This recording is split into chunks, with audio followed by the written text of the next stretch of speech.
Om Namo Bhagavate Vasudevaya. Om Namo Bhagavate Vasudevaya. Om Namo Bhagavate Vasudevaya. Om Namo Bhagavate Vasudevaya. Om Namo Bhagavate Vasudevaya. Om Namo Bhagavate Vasudevaya. Narayanam Namaskritya. Naram Namaskritya. Naram Chaiva Narottamam. Naram Chaiva Narottamam. Devim Saraswatim Vyasam. Devim Saraswatim Vyasam. Tato Jayam Udirayet. Tato Jayam Udirayet. Nasta Prayeshu Abhadreshu. Nasta Prayeshu Abhadreshu. Nityam Bhagavata Sevaya. Nityam Bhagavata Sevaya. Bhagavati Uttama Shloke. Bhagavati Uttama Shloke. Bhaktir Bhavati Naistaki. Bhaktir Bhavati Naistaki. Before reciting the Srimad Bhagavatam, which is our very means of conquest, one should first offer respectful obeisances unto the personality of Godhead Narayan, unto Narayan Rishi, the supermost human beings, unto Mother Saraswati, the goddess of learning, Srila Vyasadeva, the author, and Srila Prabhupada, the translator and commentator. By regular attendance in classes on the Bhagavatam and by rendering service unto the pure devotees, all that is troublesome to the heart is almost completely destroyed. And loving service unto the personality of Godhead, who is praised, the transcendental songs, is established as an irrevocable fact. When you think about it, it's such a good deal, isn't it? Such a good deal. Whatever little progress you make by hearing or chanting, whatever, you don't lose it ever, ever. Even there might be some setbacks, but you don't lose it. So Malini, the bookmarker is on 11. Are we on 11 or on 7? 7. Text 7. Okay, that's what I was told, but when the bookmark was on 11, I got a little doubtful. Okay, 7. Okay. Text 7, chapter 2 and canto number 3. Okay. This is the chapter is called Remembrance of Lord Krishna, which is what we're all trying to do. Uddhava Uvacha. Uddhava Uvacha. Krishna Dhyumani Nimloche. Krishna Dhyumani Nimloche. Krishna Dhyumani Nimloche. Krishna Dhyumani Nimloche. Girneshvajagarena Girneshvajagarena. Girneshvajagarena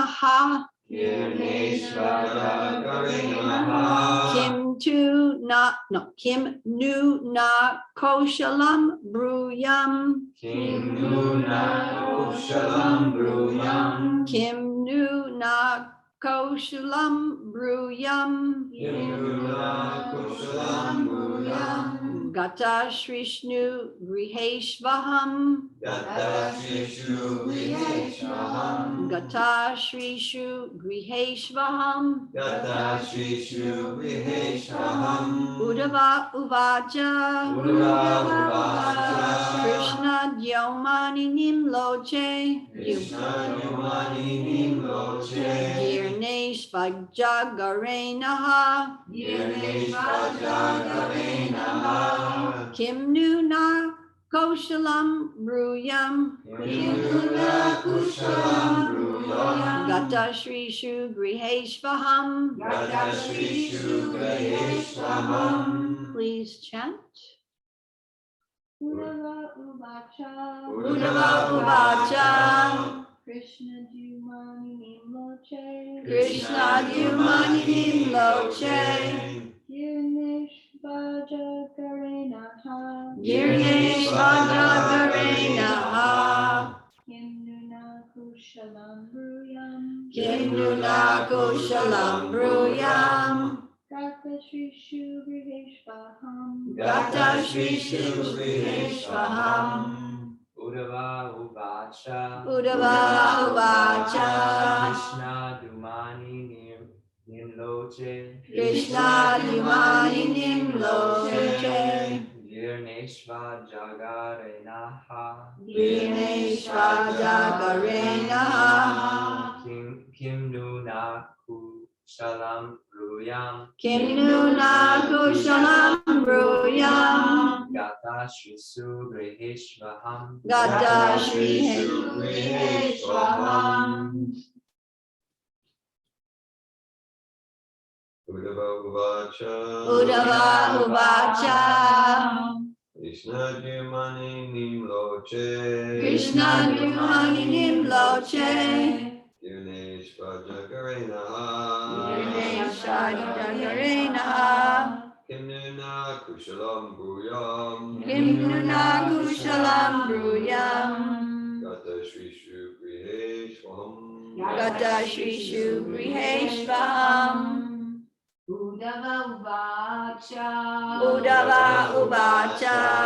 Krishna Yumani Nimloche. Krishna Yumani Nimloche. Girneshva Jagarenaha. Girneshva Jagarenaha. Kim Nuna Kushalam Bruyam. Kim Nuna Kushalam Bruyam. Gata Shri Sugriheshvaham. Gata Shri Sugriheshvaham. Udava Uvacha. Udava Uvacha. Krishna Yumani Nimloche. Krishna Yumani Nimloche. Girneshva Jagarenaha. Girneshva Jagarenaha. Kim Nuna Kushalam Bruyam. Kim Nuna Kushalam Bruyam. Gata Shri Sugriheshvaham. Gata Shri Sugriheshvaham. Any of our online participants would like to chant? Just thought I'd ask. Udava Uracha. Udava Uvacha. Krishna Jumani Nimloche. Krishna Yumani Nimloche. Girneshva Jagarenaha. Girneshva Jagarenaha. Kim Nuna Kushalam Bruyam. Kim Nuna Kushalam Bruyam. Gata Shri Sugriheshvaham. Gata Shri Sugriheshvaham. Thank you, Lakshmi Priya. Anyone else? Okay. Word for word. Udava Uvacha. Udava Uvacha. Shri Udava said. Shri Udava said. Krishna Yumani. Krishna Dumani. The Krishna son. The Krishna son. Krishna Yumani. Krishna Dumani. The Krishna son. The Krishna son. Krishna Yumani. Krishna Dumani. May the Krishna sun always shine on your head. Hare Krishna. Okay. Nimloche. Nimloche. Having set. Having set. Grineshu. Grineshu. Being swallowed. Being swallowed. Ajagarena. Ajagarena. By the great snake. By the great snake. Ha. In the past. In the past. Kim. Kim. What. What. New. New. Else. Else. Na. Na. Our. Our. Kushalam. Kushalam. Welfare. Bruyam. Bruyam. May I say. May I say. Gata. Gata. Gone away. Gone away. Shri Griheshu. Grishu, Griheshu. In the house. In the house. Aham. Aham. I. I. Translation and purport by Srila Prabhupada Ki Jai. Sri Uddhava said, my dear Vidura, the son of the world, remember the words for that? Krishna Yumani. Yeah, the son of the world, Lord Krishna has set, and our house has now been swallowed by the great snake of time. What can I say to you about our welfare? Let's say it together. Sri Uddhava said, my dear Vidura, the son of the world, Lord Krishna has set, and our house has been now swallowed by the great snake of time. What can I say to you about our welfare? Quite emotional, you know, it's quite an emotional, and it brings up emotion in our hearts too, just to hear Uddhava say that. So before I go into the purport, let's just focus in on Uddhava and Vidura and their conversation just a tad. What do you remember about Uddhava? Something about Uddhava. Who's Uddhava? Cousin of Krishna. Cousin of Krishna. Anything else you remember about Uddhava? He's very beautiful. Pure devotee. Pure devotee. He's very learned. And he's a very close friend. He's a cousin of Krishna. He's a relative, but besides that, he's a close friend. He's a very bosom buddy, you know, very confidential devotee of the Lord. Anything else? He's very intelligent. He's intelligent. Who is his spiritual master? Remember? Oh, yes, Brihaspati, the spiritual master of the demigods. Anything else you'd like to add? He describes the bumblebee conversation. Oh, yeah. He's the instigator, more or less, by coming there. Yeah. Radharani can't concentrate on what he's saying. She's looking at the bumblebee. Yeah, very, very, he was a very intimate messenger of the Lord. Yeah. In fact, Uddhava associated with Krishna in Dwarka, not so much in Vrindavan. So Krishna sent him to Vrindavan after he was in Dwarka, after Krishna was in Dwarka, after he had left Vrindavan, devastated because he left. He sent Uddhava with a message to the gopis just to keep them alive. But not only that, but also to have Uddhava experience the level of love that the gopis had for him, because he hadn't experienced, that's only in Vrindavan, that level of intense affection. It's not manifested in other places. So Dwarka has their mood of awe and reverence and their familial affection with Krishna, but they don't have that intensity of, sold out 100% love for Krishna. And how about Vidura? What can we remember about Vidura? Who is Vidura? Uncle of the Pandava. Okay. Was he cast out of the castle? Yeah. He was pierced in the ears by sharp words. And though that type of wound is more painful than a physical wound, the piercing of the ears by harsh words by, do you remember who? Duryodhana, the son. Duryodhana, who has sent him here, the son of a kept maidservant. Yeah. Oh, God. Dhritarashtra was listening, but Duryodhana was the one, unfortunate one. I was just going to tell you something about Duryodhana. Duryodhana was actually a great devotee of the Lord, but we'll talk about that later. He had to play. That's the thing. They have a part to play, and they play it perfectly. So much that you hate them. Comes that you hate them. Whatever. Sorry. Okay.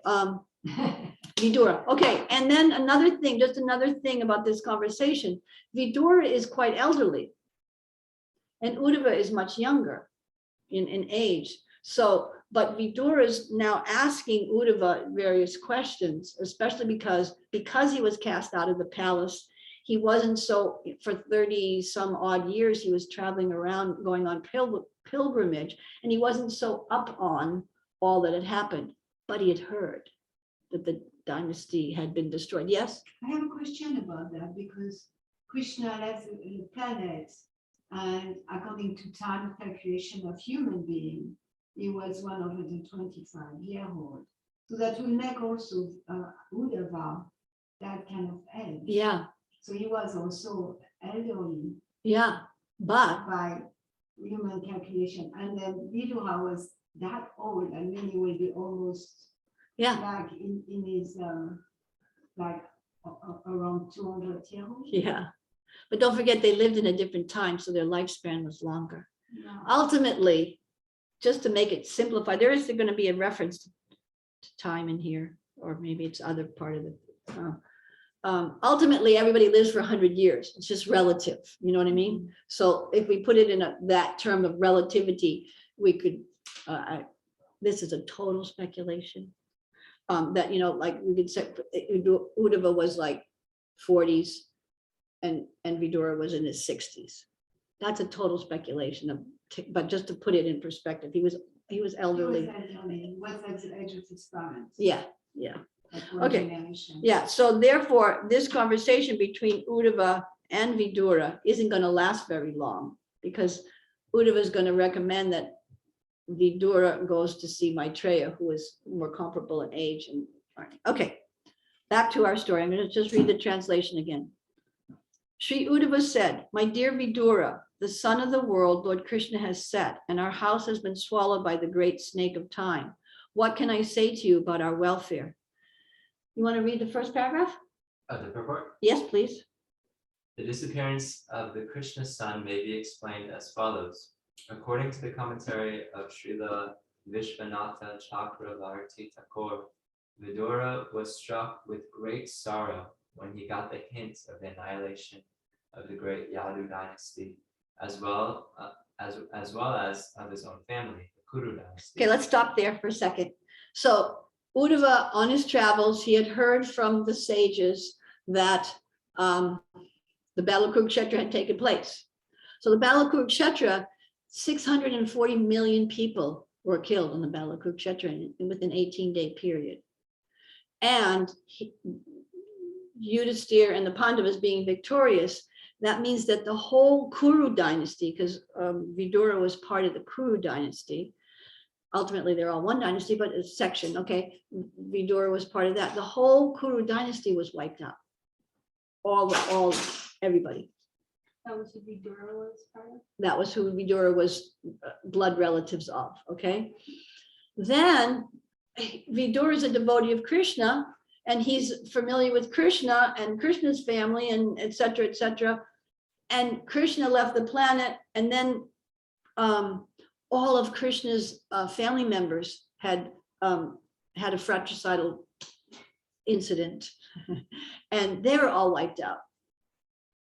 So he had just lost 2 parts of his family, 2 parts of his dear relatives. I mean, and not just, a few people, on these hundreds and thousands of people. Okay, just to put that sentence in perspective. Okay. Uddhava could understand the grief of Vidura, and therefore he first of all wanted to sympathize with him by saying that after the sunset, everyone is in darkness. So what would we say, how would we call that in modern terms? Empathy. Yep, that's what I was thinking. Okay, sorry. Empathic listener. He was a great empathic listener. See, there's nothing new. Everything's there in the Bhagavatam. You just pull it out properly. Okay, go on. After the sunset, everyone is in darkness. Since the entire world was merged in the darkness of grief, neither Vidura nor Uddhava nor anyone else could be happy. Wow. Uddhava was as much aggrieved as Vidura, and there was nothing further to be said about their welfare. That's a very heavy statement at the end, isn't it? That Uddhava was very much aggrieved, was as much aggrieved as Vidura, and there was nothing further to be said. You can't talk yourself out of that. They were experiencing grief. And not only were they experiencing grief, everyone left in the world was experiencing grief. Everyone, it's there, grief, grieving, it's there. And we have to acknowledge it, deal with it, tolerate it, and go through it. Either we're doing it on a material level, which doesn't get us too far, or we do it on a spiritual level, which gets us a lot further and attached to Krishna. That's the point. Everything has to be, can be, or has to be, or should be, or whatever, dovetailed to our spiritual progress in life. And then it's beneficial. This phrase about the house of being swallowed by the great snake of time, that's actually what's going to happen. Didn't just happen then. That's the nature of the material world. The nature of the material world is temporary. And we can say that, the nature of the material world is temporary. But temporary means it's going to end. Temporary means I'm going to end, you're going to end, this is going to end, so many things, freedom is going to end, this is, whatever, it's all going to end, because that's the nature of the material world. And we think, we hear about it and we get some understanding, but every day we get a newer and newer insight into that, and the newer finality of it. And if we're chanting and hearing properly, and we get a newer and newer push towards meditating on developing our eternal life and our relationship with Krishna and the devotees that are eternal, that it'll be eternally there. Would you like to read the second paragraph? Thank you. The comparison of Krishna to the sun is very appropriate. As soon as the sun sets, darkness automatically appears. But the darkness experienced by the common man does not affect the sun itself, either at the time of sunrise or of sunset. Okay, what's your understanding of that sentence? Want to read it again, please, one more Yeah. time? But the darkness experienced by the common man does not affect the sun itself, either at the time of sunrise or sunset. Okay, let's, So the darkness, like the ignorance or the pain and the grief of the common man doesn't affect Krishna, doesn't affect him. that's fantastic. You went right to the point, right so fast. I didn't think we would get to the point so fast. Would you like to add anything? Yes, you skipped over the analogy. Yeah, I know, exactly. Yeah, well, we can say it's like when it's night, we can say there's no more sun, the sun is killed, it's gone, it's just, no, it's just our perception, or even let's say if it's day, let's say it's a big storm and big clouds, and we can say the sun is, we can say the sun is gone, we can say the sun is covered, but that's not true, actually, like, it just, our tiny perception is covered, but the sun is vast. Yeah. We can extend it further. You can say, okay, well, our perception is covered by, but even the clouds, which so-called cover the sun, cover our eyes. They're created by the sun. Yeah, that's, By, Yeah. by evaporation. And Yeah. the whole seed. So the whole Maya never affects, just like, yeah, it's like there's never darkness in the sun. So Maya never affects Krishna. Not but our puny vision can get covered by Maya when we're not connected. amazing, isn't it? Amazing. And that Maya is created by Krishna, as you very rightly said, that's created by Krishna, and he has a plan. And so why? I put my finger where we're at. So why does he do that? So why does Krishna do that? Why doesn't he make us just so that we love him and never get into Maya? Well, I could create a robot. Okay, I could create a robot, and like at regular intervals, the robot says, "David Wolf, I love you. You're great." Okay, now I could do that, but it wouldn't really be that satisfying because I know I just programmed you to do that. But now, if let's say if there's like someone who just voluntarily goes, Yeah. you know, I really want to look at, I appreciate you, like it's Yeah. really from the heart. Oh, Yeah. that's satisfying. yeah, yeah. That's satisfying. So Prabhupada, when Prabhupada, of course, was asked the question that you're asking, Prabhupada said, Krishna didn't want to create Maya. We forced him. Yeah, Like, no, I want to do my David Wolf God project. I don't want this Krishna in the center thing. yeah, And then Yeah. Krishna says, no, you'll be miserable. yeah, They're like, I'm demanding 1,000,000 times. Okay, see how it goes. yeah, yeah. Amazing, isn't it? Krishna is so kind. And then we're here in the darkness of ignorance, and something, for some strange reason, something bad happens. I don't know why. And then we think, God is so cruel. He doesn't like me. He's punishing me unnecessarily, or he doesn't even exist. See, there's no God. We're really obnoxious. I'm really obnoxious. It's amazing, isn't it? Okay, let's try to go on to another sentence. Lord Krishna's appearance and disappearance are exactly like that of the sun. He appears and disappears in innumerable universes, and as long as he is present in a particular universe, there is all transcendental light in that universe. But the universe from which he passes away is put into darkness. His pastimes, however, are everlasting. The Lord is always present in some universe, just as the sun is present in either the eastern or the western hemisphere.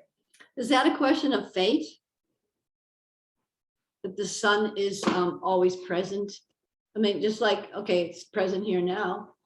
It's not a question, it's reality. And again, it's a question of our perception, our puny perception. Okay, so we see the sun's out today and we think, oh yeah, everything's fine. But in 12 hours, it's not going to be out. But hello, we've experienced it a few times, sunrise, sunset, sunrise, sunset. It's always there. So Krishna's love for the living entities is always present, whether he's present on the planet that you happen to be on at the time, or whether he's not present there, but we can always connect with him through the transcendental sound vibration, because that goes beyond the physical presence or not, and that another way we can connect with him, because he just happens to be within our heart also. And he's there. And it's a question for us to, you ready for this one? Change our attitude. Have you ever noticed, or I'll admit, I always think other people should change their attitudes, especially if their attitudes bother me, I'm always thinking, and then I wonder why they don't change it, especially if whatever. But then if I realize that, but for me, I notice it's very hard for me to change my attitude. And why did I expect someone else to change theirs, Yeah, so but we can do it. It is possible. All of it's possible by, the cleansing process, by repeated hearing and association with people, like-minded people. It's possible. Sorry, I got a little distracted there, but anyway. Continue, please. Unless you have something you'd like to add to that part, or someone else. Point. But sometimes you're talking about like God, the Supreme Krishna. Oh, look, I'm a man of reason, not a man of faith. I only believe what I can see. Complete nonsense like that. So then you gave a very simple point. So let's say it's midnight. So it's like, do you believe the sun exists? Well, of course. Okay, so you're seeing the sun? Well, no. Yeah. No, but it's very reasonable. Yeah. Very reasonable. So Yeah. in other words, everyone believes in so many things that we're not seeing. Yeah. We're not seeing. So similarly, it's very reasonable Yeah. to believe that there's higher intelligence behind the veins of belief in the rotation of the planets. Yeah. Yeah. Prabhupada often emphasized we really overrate seeing. He would, wouldn't he? Yeah. And if we didn't have a couple of extra Yeah. lenses in front of our eyes, some of us wouldn't be hardly seeing at all, Yeah. And what to speak of, how many times have you experienced seeing something and not seeing it? Looking at something, I should say it like that term, looking at something and not seeing. I remember the first time I came to the temple 175 years ago. I saw the vases on the altar. I saw the devotees in their colorful clothes, etc., etc. I saw so many things, but did I see the deities? I didn't see the deities. I couldn't see them, or didn't see them, or they were, or another example is looking for your keys and they're right, or looking for your glasses. That's another one. Just or they're on your head, where are my glasses? I can't find them. Whatever. We can't see. Yeah, Prabhupada, he gives that, especially in introduction to Sri Upanishad, he talks about the 4 defects, because our sight isn't our only sense that's imperfect. All of our senses are imperfect, hearing, seeing, all of them, they're all imperfect. And yet we put so much faith in our ability. Just yesterday I had a little experience with relationships. So I had said something to somebody, and then after I said it, I thought, oh, she's not going to like that. It was philosophy, but it was still. And then for a few weeks, I hadn't heard from that person, and I'm thinking, oh, I really offended her. She's really this, that. So yesterday, and I thought I got to write to her and see if I can straighten that out and keep her, And I wrote to her, I said, I'm really sorry. And I got a text back, a WhatsApp back right away. I said, I didn't think that. Actually, I thought it was quite illuminating, and what was my perception, my speculation, that put me in anxiety, which wasn't even true. All the time we're doing that, but we have the access. And the thing that Srimad Bhagavatam is telling us by stories like this is there is that transcendental exchange of emotion. There is transcendental emotion. Just like when Krishna says in Bhagavad Gita, when he talks about, the yogis going, 6th chapter of Bhagavad Gita, he talks about the yogis should go to a sacred place, and it should, be, go sit in a yogic posture that's not too high or too low, and he should stare steadily at the tip of his nose and be unagitated and this and that and this and that, and meditate on the tip of your nose. He doesn't say that, but, uh-oh, the connection was, oh, so then we kind of think to block all our sensual experiences off, and especially emotions, you know, be detached from this. We think that bhakti means I have to be an ice cube Devi Dasi, you know, and not be attracted or repulsed or this or that, or not be too friendly. That's not, look at what Uddhava was saying. Uddhava was saying to, yeah, I totally understand. I totally get it that you're in, not only are you aggrieved, but I'm aggrieved, and the whole world is unhappy that this has happened. But at least we're putting the emotions in the right place on Krishna, on something that's eternal, on eternal relationships. Whereas when you put emotions 100% in the wrong place, in temporary things, it's the wrong bank account, you know, it's going to be taken away sooner or later, because that's what the material world does. It ends. That's what relationships do. They end. Maybe I'm not supposed to say that, but anyway. In that section of Bhagavad Gita we're referring to, right in that section, Krishna says to Arjuna, "No, Pamniya Sarvatra, Samam Pashati Sarvajuna." He said that a perfect yogi, but into his own experience, realizes the true equality of all living beings. And in the purport, Prabhupada specifically talks about how the genuine yogi, ultimately the bhakti yogi, is so connected with his or her own happiness and distress, the whole continuum, the nuance of emotion, and that's it's a quintessential empathy verse. Yeah. That because the truly realized soul is so connected with the subtleties of emotion and thought and experience, therefore such a true yogi is understanding the happiness, the distress, the fear, the affection of others. So right in that section where Krishna talking about, you know, one can say, oh, it's like this callous thing, and let's become armored up because emotions are material. But right in that section, truly is rich and alive in experiencing emotion, and that makes empathy possible. Yes. How does that relate to being equiposed? Like to not, That's a great question. What's he going to answer? Let's see. He didn't give us a question. Casey asked, how does that relate to being equiposed? Okay. Matras parshas to kontiya, shitoshna sukitavida, agaman painonichas, tam stitichas bharata. So Krishna says that, so he says to tolerate the happiness. So it's one known verse in Bhagavad Gita, and it's 2.14. So Krishna talking about happiness and distress. So to tolerate the emotions means we're experiencing them. So I'm experiencing the fear, the affection, the anger. I'm experiencing it. Experiencing it doesn't mean that I'm getting lost in the whirlpool of it. Doesn't mean that I'm indulging in it. I'm making a drama of it. I'm noticing it. I'm noticing the thought. I'm noticing the emotion. I'm experiencing it. And I'm not pretending it's not there because I'm spiritual.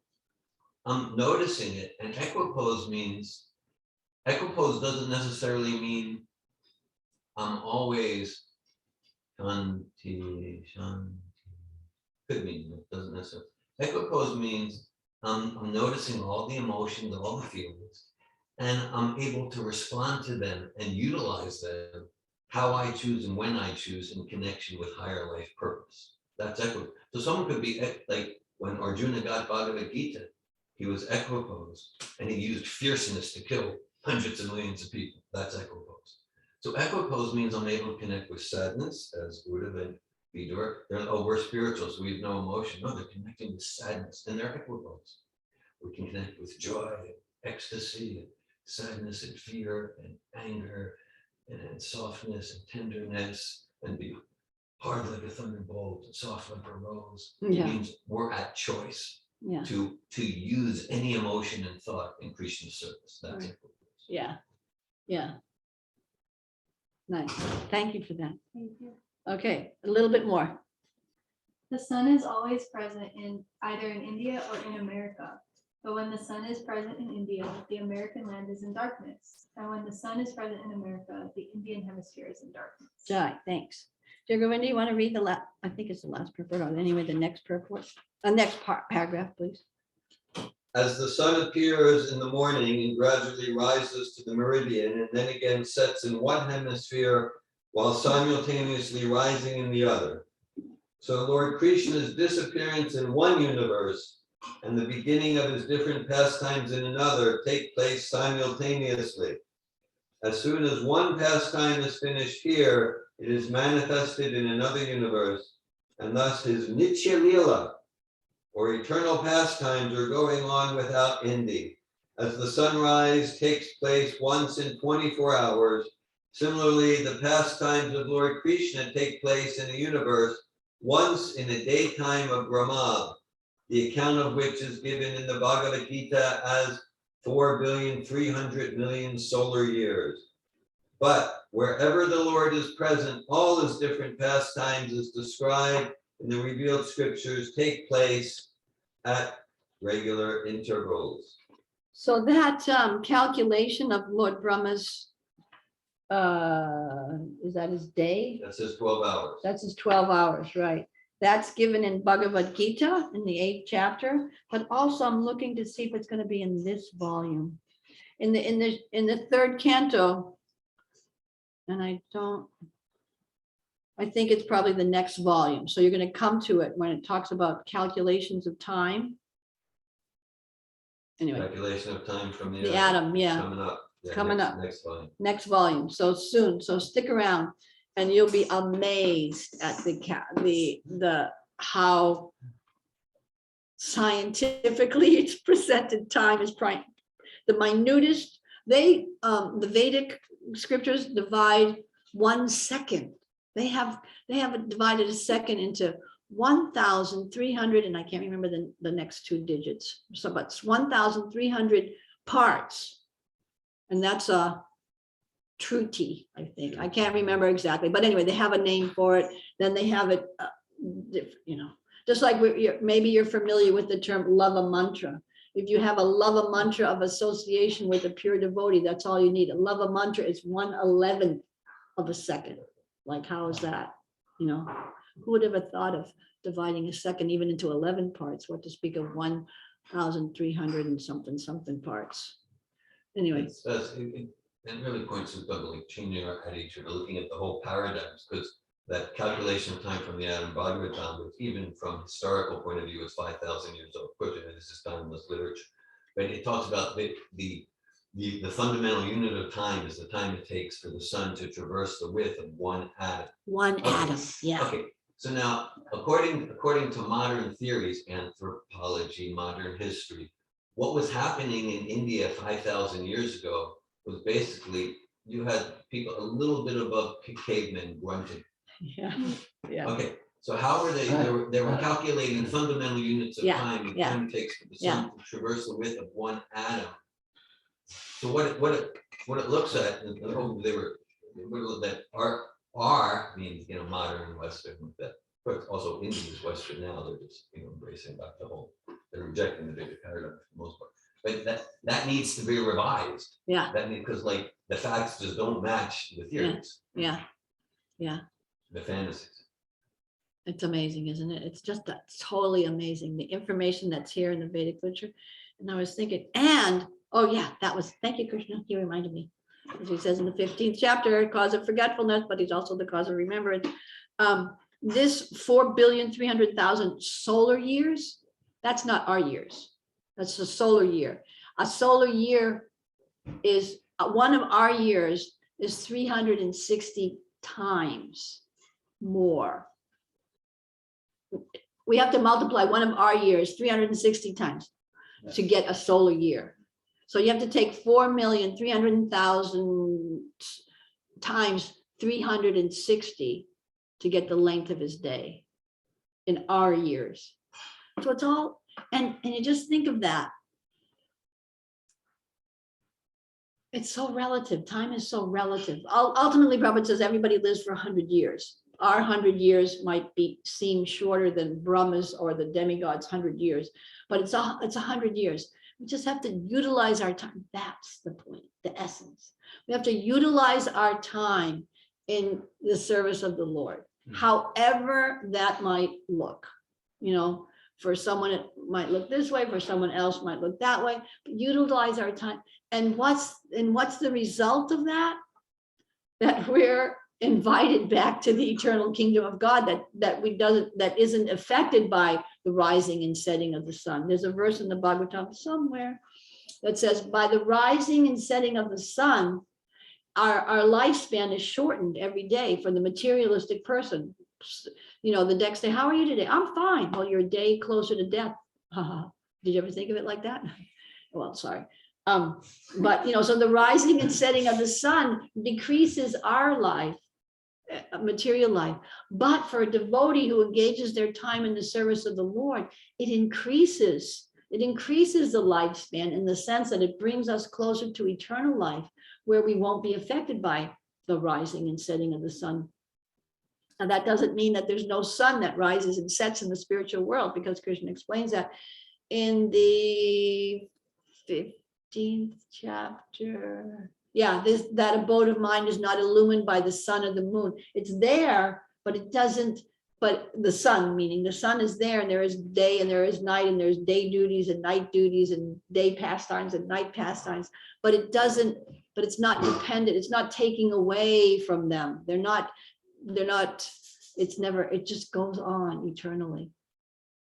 It just, if you try to meditate on eternality, it's not an easy concept to meditate on. You know what I mean? It's wow. I have a question. Yes. About the innumerable universes. Yes. So Krishna's in one, and then he leaves it, and then there's another one. He goes. Yeah. Okay.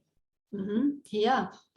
Just like even okay. So the bigger picture, in 25 words or less, is Krishna is the source of everything. That's the big picture, right? But there's information. So he expands himself into these three Vishnus, and they're all called Mahavishnu. Mahavishnu 1, 2, and 3. You know, Garbhodakshai Vishnu, Karanadak. Let's start with Karanadak. Karanadakshai Vishnu, he's the big Vishnu. Then Garbhodakshai Vishnu. So Karanadakshai Vishnu, he's just breathing. I mean, he's doing more things, but just by his breathing, there's these little pores coming off his body. Those little pores are like little seeds, like just for visual effect. They're not even as big as a mustard seed, but for visual, you know, they're like little mustard seeds. Those little mustard seeds are the universes, and they expand, you know, with all the right ingredients and time elements and et cetera, they expand. And they're just like coming out of his body. And so so if you wanted to calculate how many universes there are, you wouldn't be able to, because they're just coming out. They're coming out. Sometimes they expand from the pore holes of his skin, and sometimes through his breathing. It explains, you know. And Krishna goes around, you know, he has a road show, Prabhupada says sometimes. It's a road show, and it just goes from one setup to the next setup, you know. So he's always, that's why and that was explained, Nitya Lila, eternal pastimes. They're always going on. Krishna's always lifting Govardhan Hill somewhere in some universe. Amazing, So isn't it's it? the same story. Yeah. And sometimes there's little nuances that are different. Did you know that sometimes Krishna rides Kaliya like a horse? It's in the Bhagavatam, if you read that part. Yeah, right. You know, so sometimes there's slight nuances, difference, you know, but the basic stories are the basic stories. And another thing that I was going to say earlier about our emotions and everything and bhakti is, if you notice by reading these pastimes of the Lord, Krishna, he's not like, he loves to pull out extremes, extreme bliss and extremes in sufferings and extreme in this. He loves to, he he just likes, he doesn't like, so-so. He's not into lukewarm. Yeah, he's not into lukewarm. He's into boiling or free, you know what I mean? Bringing out, just like the motions of the gopis. They gave him everything, their whole life, soul, breath, everything. And then he leaves. I'm coming back in 3 days, girls. And but then when he does come back 100 years later, he said, really, literally, he said, they say, well, you said it was going to be like this and it was like that. He said, I just did that to bring out more your love for me. More your love for me. Because why? When I'm there, even Srimati Radharani admitted, she said, when I'm with Krishna, I see Krishna in front of me. But when I'm separated from Krishna, I see Krishna everywhere because I'm looking for him everywhere. I think the tree is Krishna. Is that a very good compliment? No, but it is, because the tree has a little dark bark, so she's thinking it's Krishna. She hears the bamboo leaves or the stalks of the bamboo rubbing up against each other, and she thinks it's the sound of his flute because she's always listening for it. Anyway, Hare Krishna. Yeah, so Krishna, he likes to pull out our emotions. He doesn't like us to, be lukewarm, you could say. Okay. So when he says that like Lord Krishna takes place in the universe once in a daytime of Brahma, so it means in one universe. Yeah. So yeah, he makes like this stir like in one day through all the universes in one day of the Brahma. How can you do that? I don't know, but he can. Yeah. You want to read the last paragraph? Yes. Please. As at sunset, the snakes become powerful, chiefs are encouraged, those become active, the lotus becomes disfigured, and the Chakravaki laments. So with the disappearance of Lord Krishna, the atheists feel enlivened, and the devotees become sorry. So poetic, isn't it? But it's so clear, that description. The snakes become powerful because they can see well in the dark, and that's their modus operandi, you could say, or whatever. Thieves are encouraged. Prabhupada said, I was just heard some little lecture, something, a little snippet of something Prabhupada said. So why does the thief steal at night? Because he knows that it's wrong. And he wants to do it under cover of darkness, and think that he can get away with it. No one saw me, so I'm okay. Everyone saw. All the witnesses are there. The moon, the sun, the stars, the air, demigods. Okay, lotus becomes disfigured. The Chakravaki laments. The Chakravaki is a bird, a type of bird that in the nighttime makes sad bird noises, And the atheists, they feel enlivened when Krishna disappears, and the devotees feel sorry. And that's just some of the emotions that are explained there. Any points that is that a hand raised there, Kim? Can't tell. Or does anybody have any comments or questions that they'd like to? Look, there's a little hand there. No, that's her hand. Oh, that was me? Oh, thanks. She moved it. Okay, Hare Krishna. Haribo. Let's see. Are you on video? I don't know anything. I'm just sitting here. You're just sitting there. I think I am. Look, because Everything looks good to me. okay. All right, great. Here's the Damayanti. Yeah. Damayanti, we love your little card that your son's made. Yes. The Hare Krishna card. What's that? Yeah, okay. It's a beautiful one. Okay. Do you have any questions? Okay, here, we'll show you which one we like. Hold on. This one, look how beautiful it is, everybody. Hare Krishna. Did the both boys make it or did just one of them? I made it. Ah, we love it. We heard that your sons made it. But anyway, thank you. It's beautiful. Any comments or questions or reflections? Yes. We talked a bit about empathy. Yeah. Like I'm learning empathy in this practice, and I can see myself like being able to empathize with like my parents or whatever. But then like really now my question is like how to empathize with like Krishna or Chaitanya or like these pure devotees. That's a nice question. I'm gonna need to think about it for a minute or two. Would you like to start off with some comments on that? How to empathize? Damayanti, what would you like to say? Well, I've thought about that before. Hare Krishna. Hare And well, I think I find it easy to just like enter their world and describe what I'm hearing and seeing. And I mean, I'm speaking about Krishna or the pure devotees.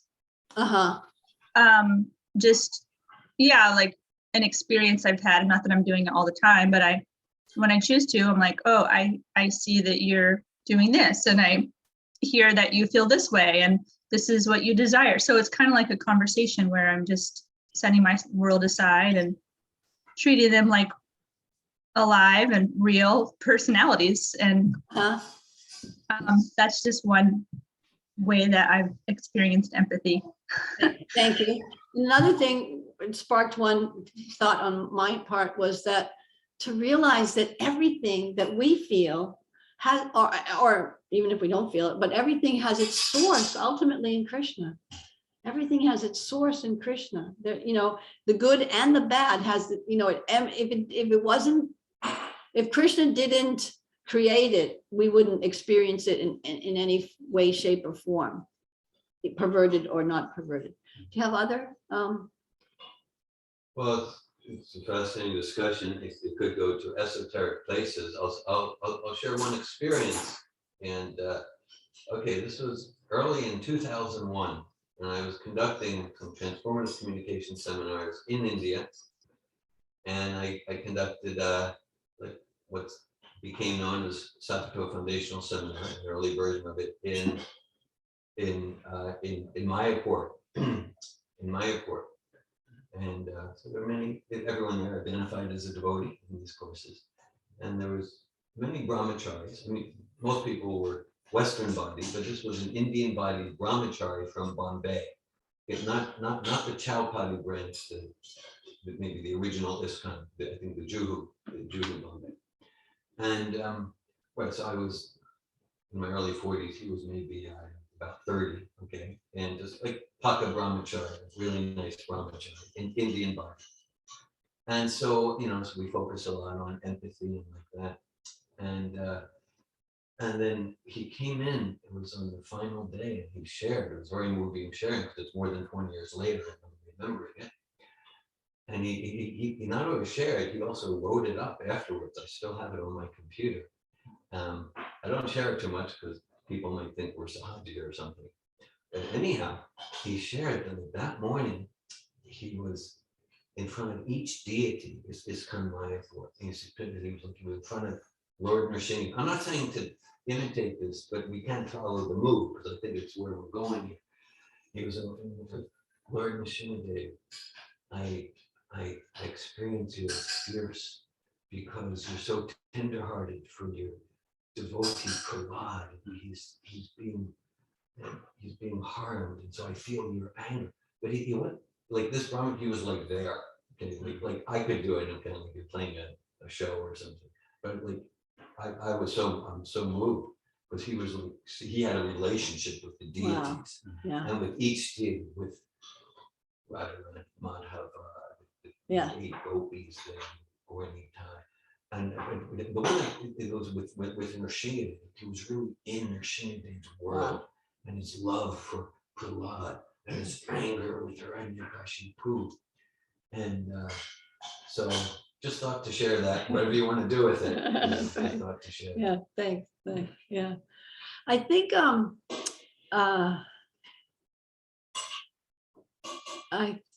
okay, I'm going to try to express this. It's not totally formulated really well or coherently.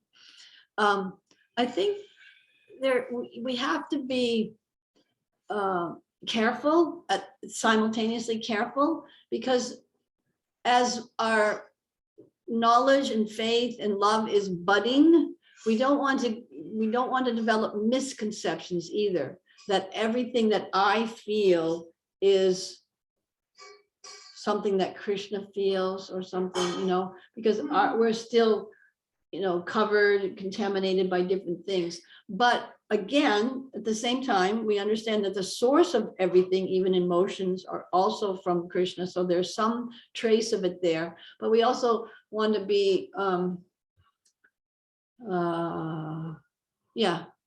just cautious. I would say that's something that's coming to my mind. Not that we're putting ourselves on that level that we'll be able to really even understand, or that we'll ever experience anything like what he experiences. But at the same time, that's all. Ladini, G. Well, what I'm thinking, but I don't know what exactly was the question, but what comes to me to the conversation is, I was reading recently how Arjuna is attacked by Ashwatthama with a weapon, with a nuclear weapon, and then there is the scorching heat and light that's blinding everywhere. And then Arjuna prays to Krishna for protection. But before he prays for protection, which is really now is so before he prays for protection, he offers prayers to Krishna. Yeah. So that's really far out, isn't it? I am not even in that emergency, and when I pray for something, I don't offer prayers first. That's right. So Arjuna has enough time to. Yeah. But in that offering prayers, there is so much empathy. That's how I feel. Now we are reading the personified Vedas speaking in the Krishna book, and it's so much empathy for Krishna. And then we can learn the prayers, obviously. So that's Nice point. Thanks for that question. Really made us think. Any other comments or questions or thoughts on? I was just thinking about the prayer of King Kunti. There's a lot of empathy in it. Yeah. What is that? It's a book. Prayers of Queen Kunti. Yeah, it's part of the first canto of Srimad Bhagavatam. In fact, I think chapter 8. Chapter 8, first canto. Chapter 8, And the first. it became a book into itself. Chapter 8, first canto. Yeah, and she's a good example. She's a good example of how there she is, totally absorbed in Krishna, realizing that he's the Supreme Personality of Godhead, and devoted to him, and still put under so many trials and tribulations. Again, she's a good example. Her, the Pandavas, they're all she's the mother of the Pandavas. But it's a good example of how Krishna puts us in situations so that we can exhibit, experience, pull out the highest emotion, our highest emotional attachments and feelings for the Lord, even under any circumstance. That's a real art, because as life tumbles along, everything might be going okay now, relatively okay right now, but there's ways that times, just a little bit of change of that time dial, and life, just like 2 months ago, not very many of us were absorbed in the Ukrainian situation. And now just a little change of that little dial, and, whatever thoughts and emotions we have, and, feelings of justice and injustice, et cetera, that's what life's like. It can change at any time. And somehow or other, through those changes, we have to look for the kind hand of the Lord in our lives. We might not understand the bigger picture, the bigger why. We might not even understand the smaller why either. But somehow or other, the faith has to be there through the hearing that Krishna is ultimately bringing me through this for my own ultimate good, the ultimate good, not the material, pleasant life, hunky-dory, I'm okay, you're okay, good, but the ultimate good of get out of the material conception, get out of the bodily concept, get out of temporary thinking that I'm going to make a nice arrangement and things are going to be okay, and I'll be okay, and I'm a nice person, and I'll be okay, and I'll just no, we have to, push ourselves so that we are really making an endeavor to make spiritual progress. Because that little time factor, it never rests. It's always like pushing along, pushing us along, imperceptible, but it's happening all the time, pushing us along closer to the end of this life. And, Srila Prabhupada would often say, so many times he would say, Maharaj Pariksit, he knew that he had 7 days left and he did the best thing possible. He sat and he heard Srimad Bhagavatam. That's the best thing possible. It was the best thing possible for him, and it obviously we're getting the benefits ourselves by hearing the Bhagavatam. But he said, we, compared to Maharaj Pariksit, we don't even know if we have 7 seconds left. We think we do.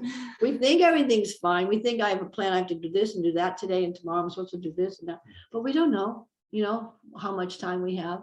But by becoming aware of that, not in an overly some emotional way, but by coming and just utilize our time step by step. It doesn't matter who we are or what we're doing or where we're situated or what capacity we have, intellectual, physical, whatever, it doesn't matter. Just by giving that little love that we have in our heart to Krishna, that's perfection. And that little love is accepted by him and increase, and he views it as something great and special. Can you think of an example in the scriptures of somebody who just did something small and Krishna took it as something big? There's probably millions of them. Sudama Vipra. Do you know that story? Do you have time to tell it? In between your Sudama Vipra was a classmate of Krishna's when Krishna went to Gurukul. He at Sandipani Muni's Gurukul, Sudama Vipra was there, and they became very nice friends. And one day, Sandipani Muni's wife said, "Could you 2 boys go get some firewood for us? We need some, for the cooking." And they said, "Sure, yes, Mata." Yes, we can do that. So they go out to the forest, and then they experience an unseasonable storm came up, just like a Florida storm. Everything's fine, and then all of a sudden there's lightning and thunder and who knows what. An unseasonable, and they lost their way because of the storm. And then it was so much rain that they couldn't even see the trail that they had come on, and nothing was clear, and they got lost in the forest. They stayed there overnight. That's not even the part of the story that she's talking about. That's just the prelude. Sorry. Anyway, they stayed there, and then Sandipani Muni comes out in the morning with a whole little band of Gurukulis to search for him, and they find him, and he says, and yeah, that's where they were. They were Gurukul. Yeah. And they were the original Gurukulis, and or some of the original ones. Anyway, after their stay at the Gurukul, Krishna goes back to, he's in Dwarka at that time, was he? Vasudeva. Yeah, anyway, and Sudama Vipra goes on his life and eventually gets married. But Sudama Vipra, being a Brahmin, he somehow or other, by whatever, he was very, very poor, like extremely poor. And so much so that they hardly had anything to eat. He and his wife hardly had anything to eat. They barely had any, they didn't have nice clothes. They didn't have any, they had a house with holes in it and everything. And his dear wife, Sudama Vipra's dear wife, said, "Why don't you just go to Krishna and ask him for some charity? He's your friend. He'll take care of you." And Sudama Vipra doesn't want to do that. He didn't want to do that. He didn't want to ask anything material from Krishna. He didn't want to, So, but his dear wife repeatedly encouraged him. "Please go, please go, please go, please go." I was just going to say that, but I appreciate that. She was worried about her husband, who was so famished half the time that he was so weak and shaking. And she just wanted him to be taken care of. No, it wasn't about her at all. It wasn't, although sometimes it appears like that. Yeah, it wasn't about her. So he said, okay, he finally changed his attitude. And he saw that if I go to see Krishna, what's the loss? I'll see my dear friend again. That'll be wonderful. So I'll go. So he said to his wife, can you get something that I can give him as a gift?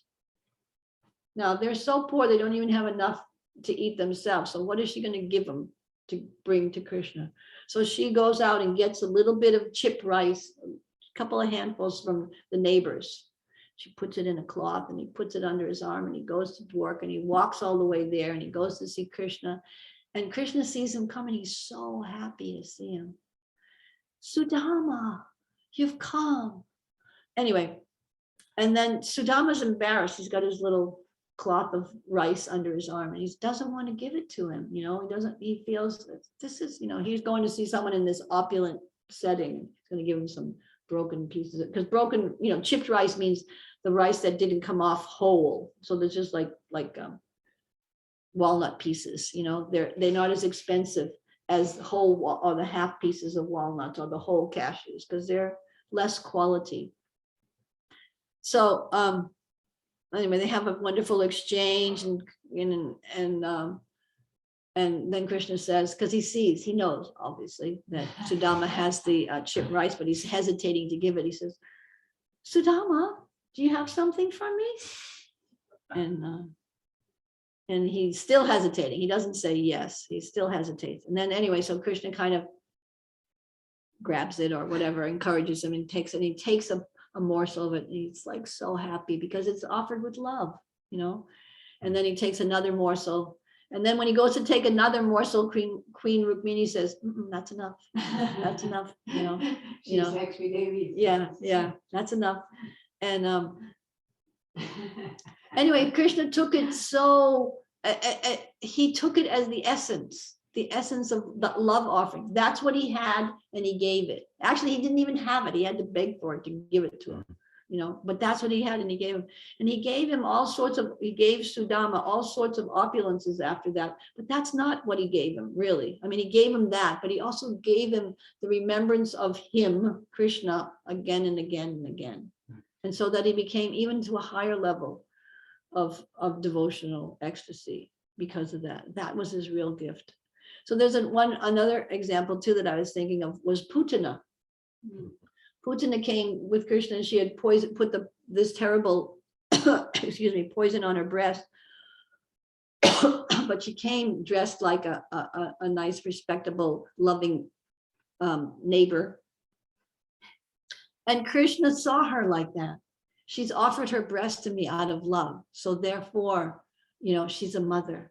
So he elevated her. He sucked out the poison, he sucked out her life airs, minor detail, and gave her the position like a mother in the spiritual world. What was her qualification? She came to kill Krishna, and Krishna saw that she was coming even in the guise of a loving person. Although in her heart, there was evil, and he purified that for her. So that's just, these stories, they're not just stories. They're meant to give us hope and inspiration and encourage us on the path of bhakti. Because if you think about it, from here, where we are in our consciousness here, to Goloka Vrindavan, completely free from envy and completely full of love of Godhead, it's a long way. And it can get a little, and every single time we try to take 2 steps forward and then stumble, whatever, it can get discouraging. But these stories these incidents are meant to give us hope and encouragement. Keep going on, keep trying, because it's not what you accomplish, the externalities of what you accomplish. It's the internalities of what we desire. And even if we think, if you look an honest introspection and we look at ourselves because externally we can say, yes, I want to love Krishna. Yes, I'm a devotee of Krishna. But internally, we know what's going on in our minds and how we really don't want to get up in the morning and how we really wish we'd already finished our round so we could go do something else and so, you know, ad infinitum. We really look at what we want, but we can even want to love Krishna. That's progress too. That's progress too. So all the time, the process of devotional service is the extreme limit of hopefulness, you know, and bliss. Although it appears, you know, challenging, etc., along the way, but it's a question of tweaking, looking. Anything else? Other comments or? I have a question connected with time. Because I also, not so long ago, I read the 100 years. Everybody's live 100 years. And the question that came to my mind is that sometimes Prabhupada says that, but it also does when he describes the different ages. He says in Kali Yoga, our lifespan is 100 years. And then in Dwapara Yoga, it's 1,000 or 10,000 and 100,000. So that's what came to my mind. Yeah. How we combine the two. Yeah, we just combined it by accepting it. That just like Lord Brahma's calculation of his day, 4,300,000 years. It's just like our 24-hour day. You know, at the end of the day, Lord Brahma's thinking, I didn't get everything done. I need some more time. You know, it's all relative in the sense of we have certain things to do or whatever. It's just 24 hours. It's just 24 hours. Yeah.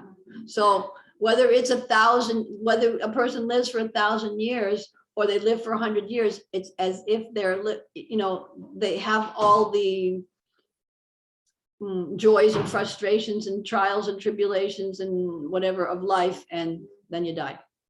Yeah.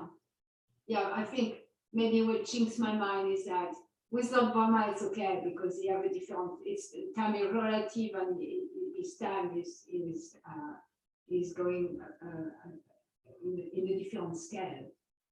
And the other ages, because it's all on Earth, that's, and I understand. So the 10,000 years is equivalent to 100 years of ours. Yeah. Like the time of Brahmacharya Ashram is divided there. The time of exactly. having babies Exactly. is divided there.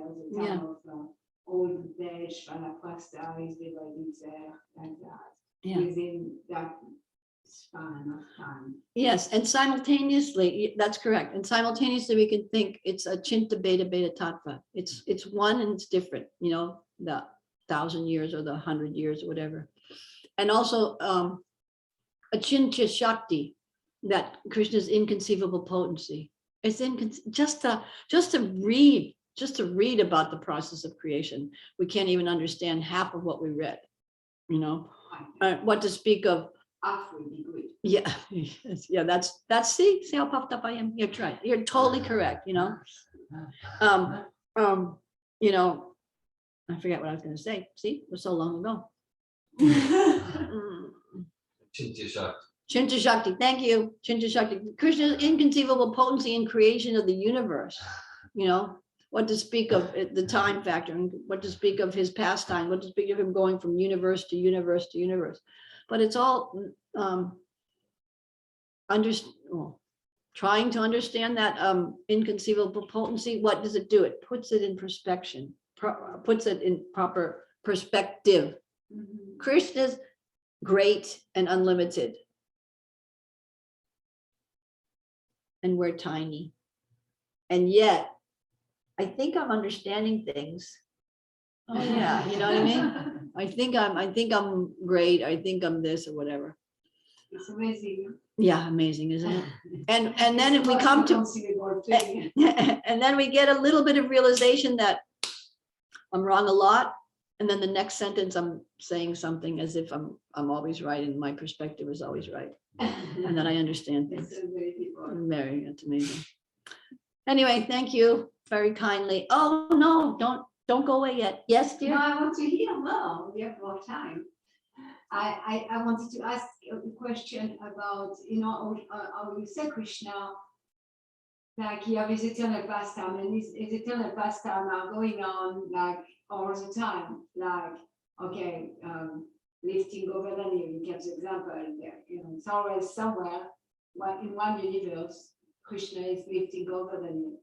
So sometimes people ask me questions about, you know, like karma, next lives, and sometimes the limitation is, oh, if I come back as a human being, that will be here, and with Kali Yoga being more progressed than I am, and then I'm wondering, it's like Krishna, the soul are not attached to one universe, as they can move to another universe, maybe like land in a different day of Burma, in a different universe, with maybe in a different yoga.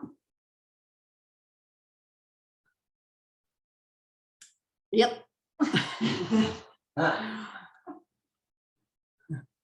I just have to say happy birthday to Rohini, because they're making little chat things. Sorry, Pisha. Haribol, Rohini. Okay, sorry. That it can come to different universes and different times and different days of Brahma and different yugas. Yeah, that's like beyond my brain. Yeah. Yeah. Yeah. Yeah, but Because Prabhupada, I'm thinking that the only place we can come back as a human being is here, seems limited to the variety there's of definitely, advancement in spiritual life and karma. it definitely is not limited to coming back here. It's Mhm. definitely anything's possible, she said, as if she knows what she's talking about. Sorry, but yeah. Would you like to add anything to that? Well, we might not have like so much specific information with Laura's question, but we know principles. Yeah, So there's no reason why the spirit soul is limited to a particular planet, planetary system, or universe, a universe of mustard seed. And that, as Malini indicated, I mean, we might be attached, we might be like really attached to Alachua, Florida, and so maybe we can take birth in Alachua, Florida. I mean, that's not the ultimate goal, take birth in Alachua, Florida, but we might be really attached to Europe or the United States, and you know, or and someone might be really attached to a particular house, but if according to my desire and deserve, maybe I'll take birth as an envious cockroach in that house or something like that. So we can be attached to a particular universe, but you know, there's no reason for the soul. We know this principle. There's no reason for the soul to be attached to any particular material universe. The soul can go to the Vaikuntha planets, the Viraj River. It can artificially merge in Brahma Yoti, go to Vrindavan, you know, like that. So there's no particular reason that the soul can't go to any universe, any planetary system. yeah. While you were speaking, I was also thinking about where it's a sign of our bodily concept of life, which is obvious, but let's Yeah. say it, you know, let's say it. It's a sign of our bodily concept of life.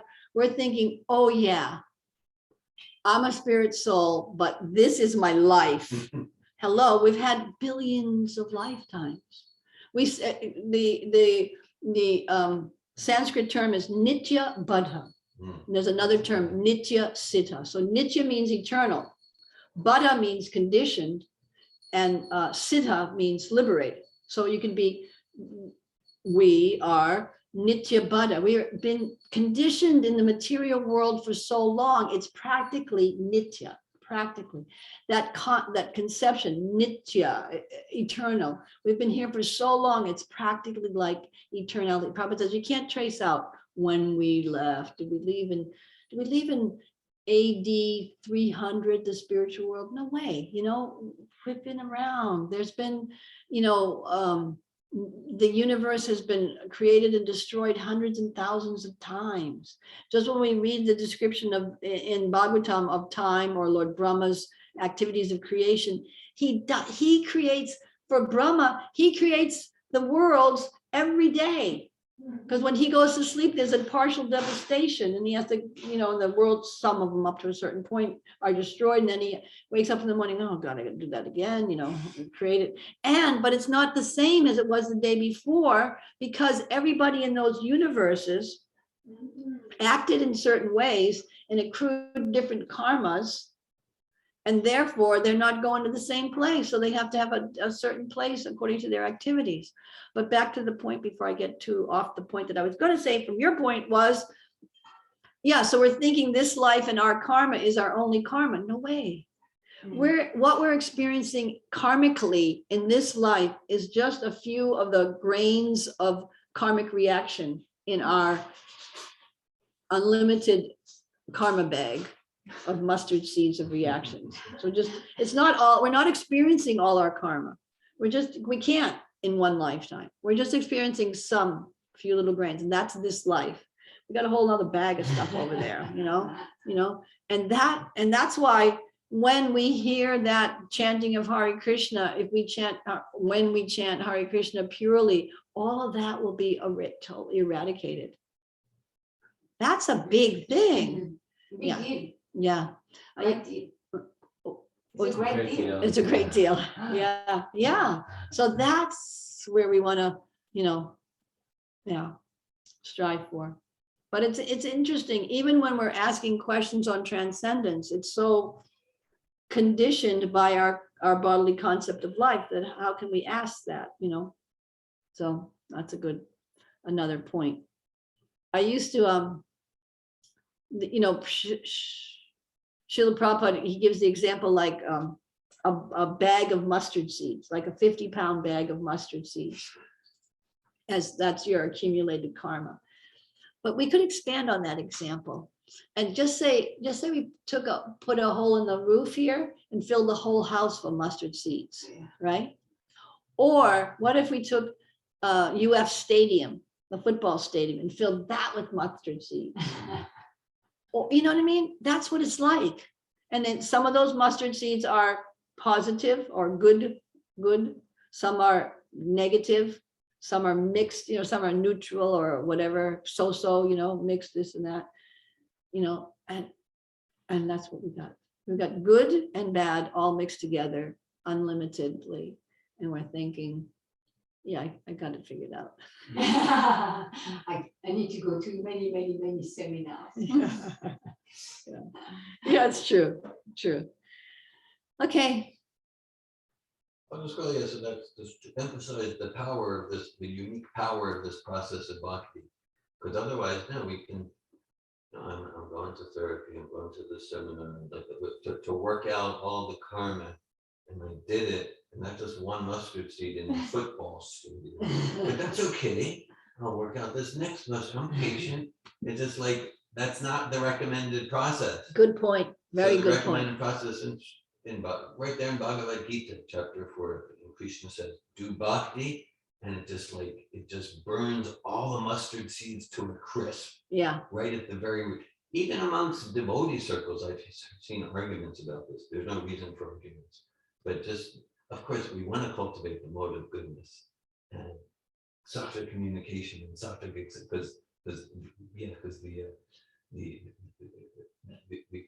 the mode of goodness is the best platform to embrace bhakti. But from wherever we're at, we chant Hare Krishna, engage in bhakti, follow Prabhupada, and the whole football stadium of mustard seeds is just burned to a crisp. Yeah. It's an inconceivably powerful process. Yeah. All other processes are puny and they have their place to lead to bhakti. Yeah. So Gradually. Yeah. And so they do we have to chant purely for that? we have to chant. We have to start. You know what? Remember, what does Lord Ramachandra say? Lord Ramachandra says, anyone who says, from this day on, I am yours, I will always give him protection. And there's no fine print there. It has to say it like this, it has to be like that, they have to be pure, they have to be this. My dear Lord, I'm yours. From this My day. dear Lord, I am yours. I'm yours from that day. And that's the thing. That's the beauty. That's nectar devotion. Nectar devotion says that anyone who starts the process of devotional service like that, from this day on, I'm yours, then immediately their whole life is in a different category of whatever the big word is. I can't remember. It's in a different category because they come out of the material action and reaction category and come under the shelter of bhakti, which is guided, directed by Srimati Radharani, out of the modes of nature, under the shelter of Srimati Radharani. And then everything that happens to us is a custom fit of a process of burning our past karma. It's not in materially conditioned entities. Everything that they're experiencing is just, you did 5 pounds of bad things, you're getting 5 pounds of bad reactions. You did 10 pounds of good things, you're getting 10 pounds of good things. But for devotees, it's not like that. It's not tit for tat. It's custom. You did 5 pounds of bad things. So here's, a spark of suffering, and it burns up that, you know what I mean? Or whatever. It's custom. It's a custom deal, and that's why we used to say, like, especially on Ekadasi days when you're cutting up vegetables in the kitchen, and you cut your finger, the empathic statement that you would get from devotees was, Prabhu, you should have cut your arm off and you only cut your finger. Yeah, it was good, and so you should be grateful. Oh yeah, I'm really grateful, thanks for that. But it's so true, you know what I mean? You had something else you want to add? Yeah, I wanted to say, like, as long as our effort in bhakti yoga are towards reducing or freeing ourselves from the stadium, then it's not bhakti yoga. Yeah. Say that again.